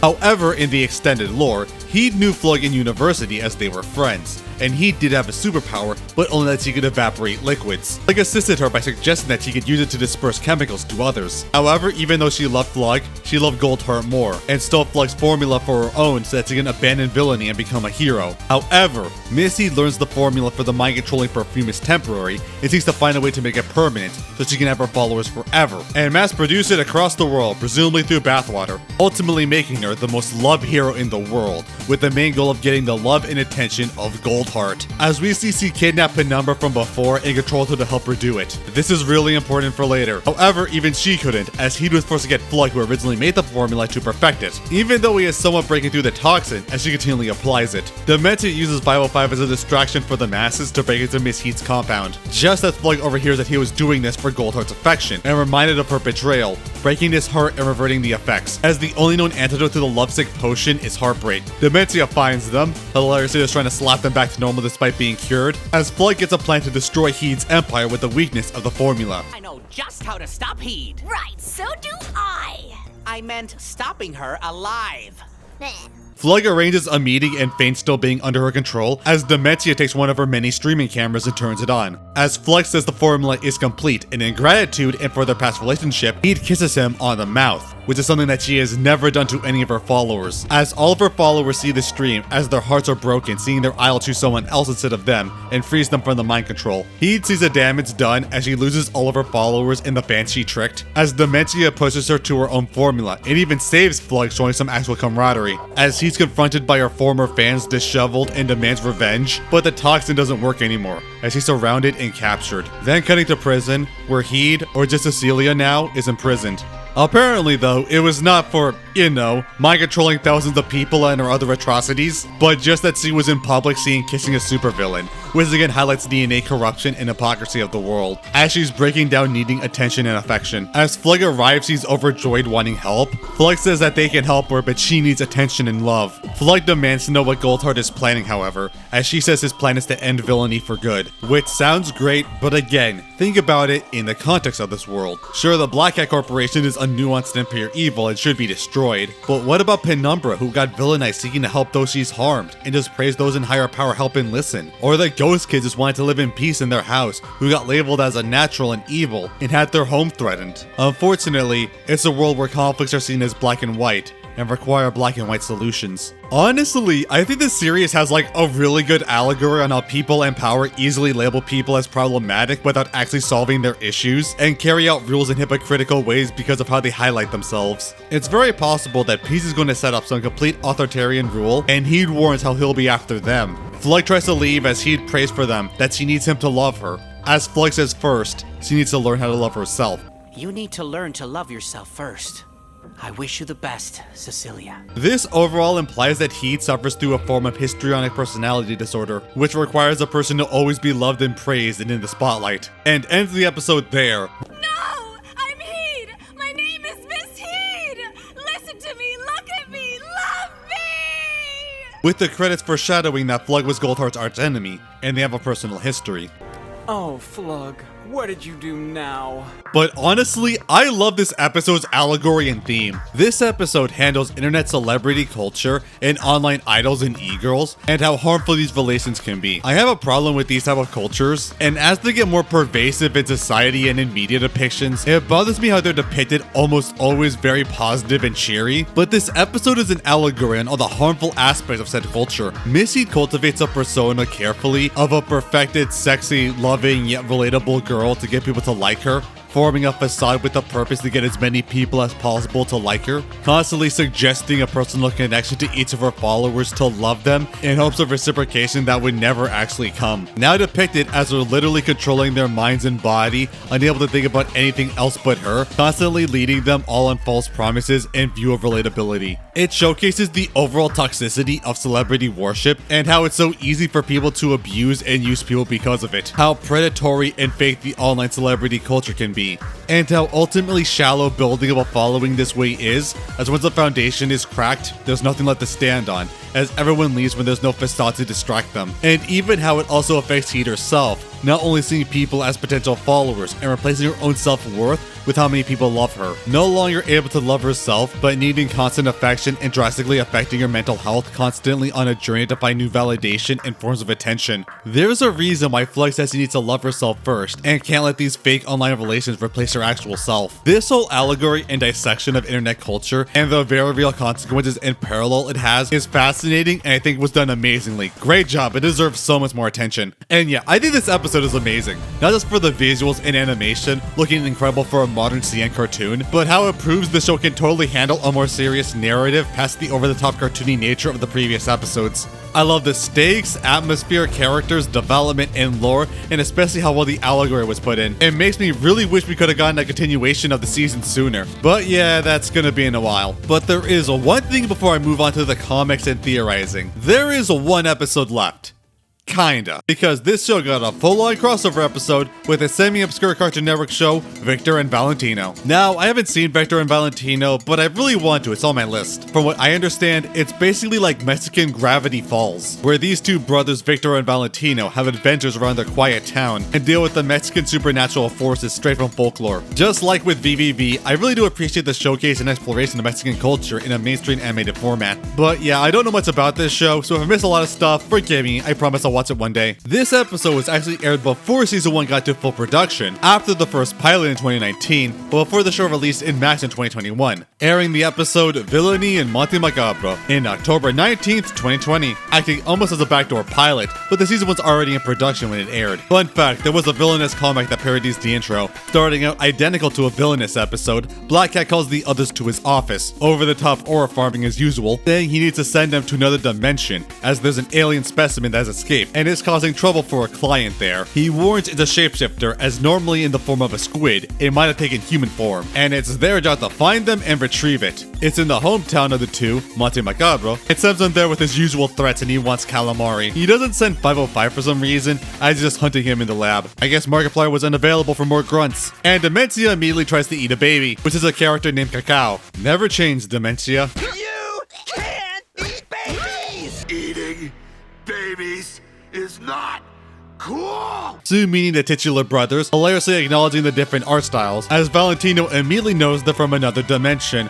Woohoo. Flug takes a shine to Valentino for his deduction and smarts, and Demencia takes a shine to Victor for his boldness and attitude. Victor agrees to help if Flug gives him a butler robot, and says that Salt should reveal the creature on contact. However, both are split on how to find the monster, with their different attitudes as a duo and the brothers separate. It actually reminds me a lot of the Steven Universe orientation video, where Flug and Demencia also split up on preferring people based on smarts and power, now replicated with the brothers. You know, it is weird seeing these hardened criminals rely on children for help, but I guess it is an unfamiliar location, so best take help when you can. Either that or they just desperately need actual friends. Hilariously, Demencia and Victor's plan is just to throw salt at everyone in town, figuring they'd get them eventually. However, after so much running around, it turns out it was Cacao the whole time. Yeah, that chocolate-eating baby was actually an alien extra-dimensional squid monster the whole time, literally vomiting out their squid form, giving me some Ruby Gilman vibes with the color and proportions. Demencia admits that she never really had a plan, and that's Flug's thing. I mean, knowing Demencia, she could still probably take it. Actually, come to think about it, if Flug let her eat him, they could have avoided this the whole time. Actually, I haven't seen this show, so like,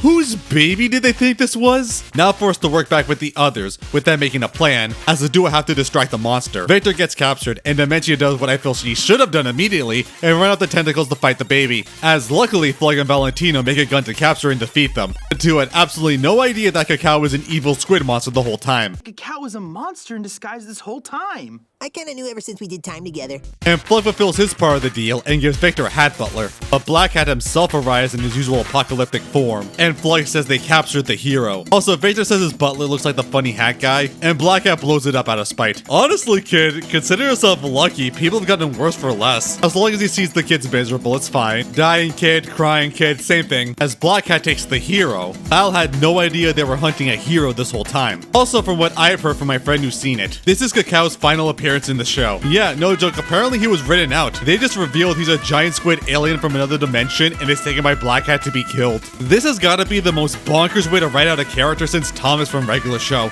Didn't anyone tell you, kid? We're the bad guys. However, it ends with the ultimate consequence. I'm bad now? No! I'm bad. No! Now, this was a fun crossover, but unfortunately, I can't see how this compares to the full show, because again, I haven't seen it, sorry. I did like how the characters properly interacted, and it didn't seem one-sided, with both getting equal respect and importance, and incentivizing more stuff you can look into in either show. Do kinda wish the plot could have been bigger, because it does seem rather small scale versus the crossover, but I guess they wanted it to be more self-contained, well that they didn't write Cacao from it. I assume by a long-term client that Black Hat meant whatever overarching villain of the show exists, but I do wonder what Cacao did to incur such wrath to be removed unless he had a whole secret life. Also, it seems to be that the Victor and Valentino animators animate the Villainous segments, and they did a pretty good job replicating it, even if it's not perfect, like with the more simplified line work and characters doing expressions they wouldn't. It kinda makes me want to see Villainous done in the OKKO style, wonder what that would look like. Crossover Nexus 2 was right there! It makes me wish CN did more crossovers like this, but it might be messy behind the scenes and for consistency. Villainous might be one of the best to use because it's established to be a multiversal setup, though I wish the two made a cameo in the actual show if they were gonna crossover like this. Like, put them in the Mexican Stadium, it could work, but apparently two of their villains did, and I guess they established it's another universe. But yeah, it was enjoyable to see them and set them up for their full series, but unfortunately, that's all for now. But that's not it for the full franchise, because as I said, this show has a lot of side media. There's a few books released about Villainous that expand on the lore and story, but unfortunately they haven't been translated, so I can't read.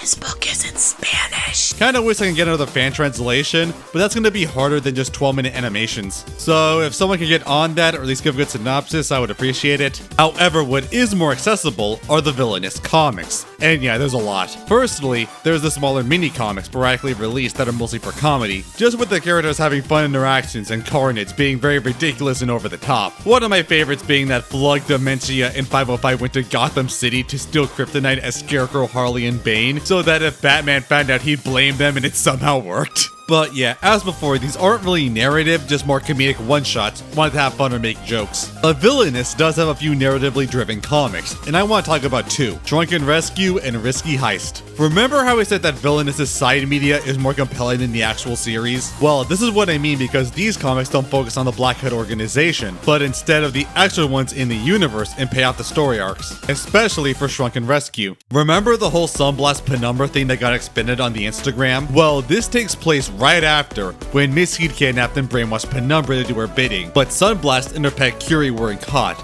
and now to stage a massive rescue plan to get her back from Heed's clutches. It concludes so much of Sunblast's character arc. After dealing with humility after his defeat and loss of his heroic reputation, bonded with Penumbra to see the kind person she always was and never bothered to look into when they fought. Now goes out of his way to rescue her because no one else would, having a big journey through Atrino City, fighting a bunch of new villains that were his older rogues and his former allies and teammates working with Heed, making him the new enemy. And this is happening at the same time that Flug and Demencia arrive at Atrino and also try to fight her, doing his own job breaking into the compound and security to find her. But now has to face her when she's hypnotized into worshipping Heed, and now actively fights them for threatening her. Sunblast doesn't want to fight her as she unleashes her full power. Now the roles are reversed. It's Sunblast who pleads with Penumbra to please stop and understand what he's trying to do to save them, and that he doesn't want to fight. As Penumbra is now unreasonable and brutally attacks them without question. It's amazing.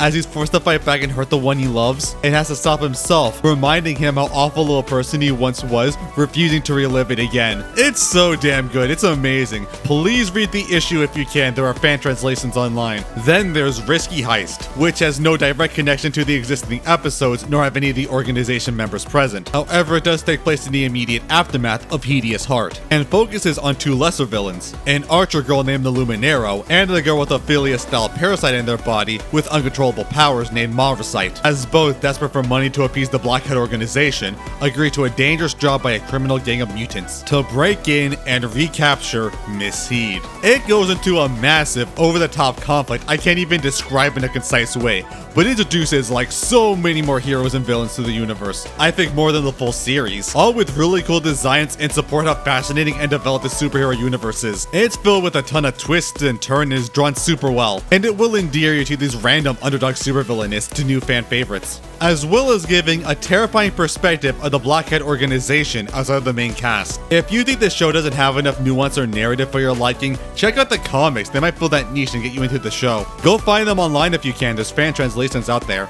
These comics were made in place to try and satiate the fans in between production of the seasons, and I appreciate what they gave us, but if you're gonna make another, please give one to Gilo, she's begging for it, come on. There is actually another series coming out, apparently based on the characters from the heist comic, Ties of Thieves, but I wonder how that's gonna go, especially if it's gonna be more indie. Hope for the best. Also, apparently, there's like a legit Miss Heed figure you can purchase for all you simps out there if you're interested. Now, while that might be about it for all the actual media, that's not all. This show has a ton of secrets hidden all throughout it. All that extended lore, yeah, most of that was secret and hidden in cryptographic puzzles throughout the series. And I'm not kidding, these outdo Gravity Falls in their complexity and depth you won't believe. But unfortunately, this is where the language and cultural barrier again gets in the way. It's very difficult for me to look into this myself, since it's harder for me to read and get access to these materials. Not to mention the active Spanish fanbase will be hard to get information from. Can you guys please tell me in the comments? So I'm definitely gonna miss a lot of stuff, but I will go through a video by Cartoon Universe about the early secrets of the show, which I definitely recommend you watch it for more detail, as I'm gonna try to go as fast as possible and I'll link the videos. These already start long earlier during the orientation videos. Yeah, they all held cryptic puzzles and secrets you never realized, and you thought they were just silly promotions. In the first Lemongrab orientation video, in the split intro tape frame, there's a code of a half mono alphabetic cipher, which translates to look at the screens and search. So by freeze framing at the right moments at Black Hat's monitor, there's the code, which when gathered makes the frames Podemos Bailar, or We Can Dance. At the end, another frame flashes binary, which means you search the screens, now search the spider's web. Eventually discovered that I meant to look it up on the internet, and the site is archived on the Wayback Machine. On the page selecting the Black Hat gives a secret entry by multiple agents, later known to be part of Peace, who are trying to break in through the organization to expose Black Hat, and obtain the secrets and desperately try to evade capture, who in universe added the secrets to the video. However, as it goes on, more agents mysteriously disappear, but still have been able to get into the organization's site and potentially expose them, showcasing hidden blueprints of their machines. In the Magiswords video, random flags appear in frames, which are actually in flag code, all forming a bunch of ones. Out of universe, both the site and the third video was taken down before re-uploading, with a message by Black Hat that he will infect the internet with his evil, and they will see if we can dance. In the OKKO video, once again filled with flags, Japanese characters, and semaphore that translate to a number of ones. Combined, they made a binary code again, but is untranslatable in the video as there's no dedicated arrangement. However, at the end of that random anime ending, there is another image flashed once again in mono-alphabetic. Everyone will soon wear the hat. In the fourth video, the code was given in V's, seen in Braille, binary, and even Electron shell diagram, and a code on Flug's desk, but it seems to go nowhere. God, this is making the Visionaire ciphers and Gravity Falls look like a joke. However, at the end of the video, the most interesting thing is a group of 5 characters with their faces blurred. It can be assumed that these are the agents, as the next frame showed a damn creepypasta image with 3 of them with black eyes, no mouth, and wearing black hats. In the previous agent entry, they say there's only 2 left, implying these 3 died by Black Hat or were assimilated in some form. That was it for the first video, but the follow-up video goes into more detail, following up with the Ben 10 video. And on the upload, Podemos Bailar updated to a strange new site, seemingly a security member. Pressing the buttons in the right order gives you access to a bunch of information. One being a bunch of information on Matado, if you remember him from long ago, with all the information I said before of his origin, now the organization threatened his family, all done by in-universe documents. Also containing files on 505, Demencia, and Flug, revealing some more of their documentation, but I've already mentioned both. And established the Shibo company, which specialized in biogenetics, which was the company that Penumbra worked with and would cut ties after the accident. In the Samurai Jack video, multiple symbols were discovered being a sequence of 5, 0, and S, along with other cryptic messages in the anniversary short. In the Steven Universe video, the symbols were 8 and W. In the regular show video had the symbols for R, V, 0, and 3, but the website updates with the most disturbing and detailed entry yet that contributes to its biggest lore. It is the journal of a man named Aldo Maldonado, with corresponding audio logs, describing how he was invited to a cult around Black Hat himself, describing and theorizing about the cult and its nature, before eventually getting obsessed with it and losing his mind and getting dark visions of shadowy figures, before becoming completely insane and offering himself as a sacrifice to Black Hat. And at this point it stops becoming some sort of secret puzzle and it becomes a real ARG, because what is this? Me invitó a un evento que se va a hacer en quién sabe dónde. Dijo que me iba a decir en el punto de reunión. Vamos a platicar de nuevo sobre los beneficios de seguir al gran maestro y que les va a conceder sus más grandes deseos a sus seguidores. Lo que me dieron me tiene inquieto. Vivo solo, no me estoy volviendo loco. Sé dónde lo pongo y que desaparezca a otro lado no es normal. Eso de agua. Y vi claramente una figura oscura, muy alta, con el maldito sombrero puesto, parado en la esquina opuesta donde estaba. Y vino hacia mí, allí estaba. El amo es el cuidador, el que nos observa para guiar nuestros deseos al éxtasis. El honor que me ha sido otorgado, la gran dicha que me ha sido asignada por el amo. Oh, la gran dicha del privilegio que me ha otorgado el amo. Esperando impaciente a complacer al amo con mi entidad. La dicha, el éxtasis. El ritual de inicio. ¿Ya lo escuchan? El ritual ha comenzado y mi momento ha llegado. El amo presente ante mí al fin.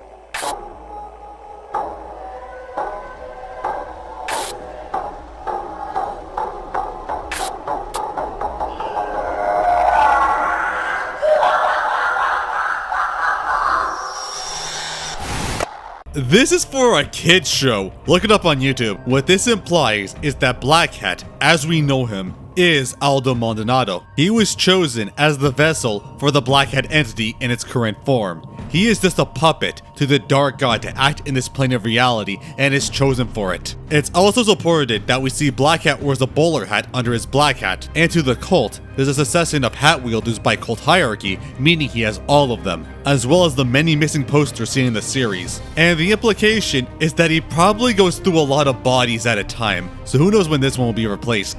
It's also really funny about all those people butthurt on Twitter drawing or arguing about Black Hat being beaten up or killed by the other CN characters. Like, if this is true, then congratulations, you beat Puppet Zelda. And on the last orientation video, it gives an exchange between the last 2 remaining agents, Cooper and Magician, and confirming all the random symbols seen through the videos lead to one password to access the site. And the Q&A video gives a link to all the information on Penumbra I talked about earlier. And the password on the site gives a full website of the in-universe Black Hat organization's page, filled with data and product information. Check out the video for more info and an overview of the site. And that's just for the orientation videos. And there hasn't been an update video for all the stuff in the full series, even though they flashed images I haven't figured out the meaning yet, and I'm sure the fandom has pieced it together. I want to mention one extra theory about Demencia, as she's the character we know by far the least amount in the show. However, in the show in sorts, we see a diagram presumably by Flug of Demencia, showing she was some sort of experiment, but that begs the question on who. From what I've read, people theorize she might be Dr. Wellis, who was a mentor of Caleb, one of the previous Podemos Bailar agents, or possibly what I like to go for, one of the other agents, possibly Magician, as one of the last 2. Or maybe they're the same person, hard to tell. There is a huge implication that she was found out when trying to break into the mansion, as Flug then used her as a test subject in the genetic splicing experiment, giving her superpowers at the cost of making her completely insane, and then grew Stockholm Syndrome for her captor. Sounds crazy, but come on, you heard the audio entry, Villainous lore is dark.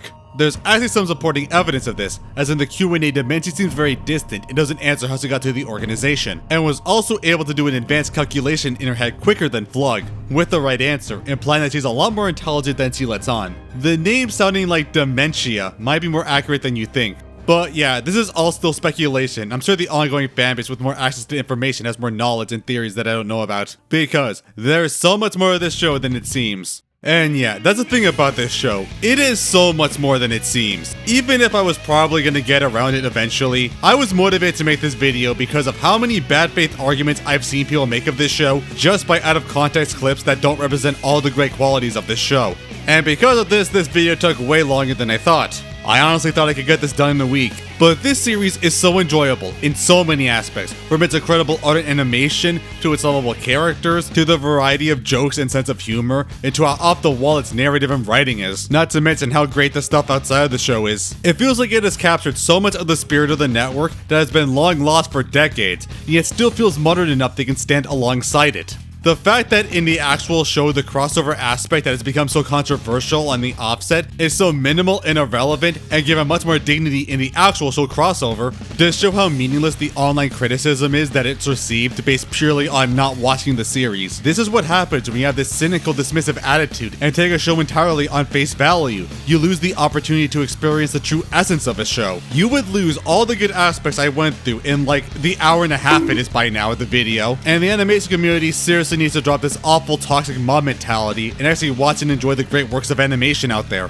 I have enjoyed this show ever since I was first shown the random mini shorts of the first phase, to finding the translations of the orientation videos, to being excited to see the full pilot release and get some buzz, and the inevitable release of the full series and how it finally got dubbed to reach a larger audience. I was here from the start and I love to see how far it's gone, and now after so many years, after so many network hardships, it's finally gonna continue the series with cool new redesigns as well. I am so excited. You have to give this show credit. It survived. It survived when so many other shows out there, even others I love, couldn't, through what seemed like impossible circumstances. You have to give it credit for that at least. I am so happy to see this show continue, and even past the unearned vitriol, it's still going strong, and I'm really hopeful for the future. And I really hope this video helped to inform people that there's so much more to this show than the internet makes it seem. And to even the more casual fans, the amount of extra content in the side media, and lore and secrets to be uncovered. It makes the franchise so much more intricate and interesting. And hey, again, the show is announced to continue next year, so maybe you can see all of it to get more invested when it comes out. I really hope this video can reach a lot of people and turn them into fans, because there's so many good aspects to this show. So yeah, watch it, make art, talk about it, share the love of Black Hat,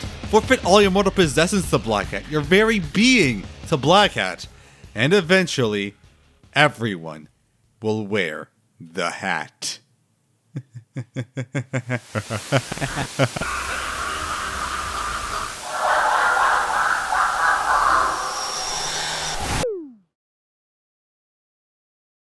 All the times that you beat me unconscious, I forgive. All the crimes incomplete, listen, honestly, I'll live. Mr. Cool, Mr. Right, Mr. Know-It-All is through. Now the future's so bright, and I owe it all to you, who showed me the light. It's a brand new me, I got no remorse. Now the water's rising, but I know the course. I'm gonna shock the world, gonna show that horse. It's a brand new day.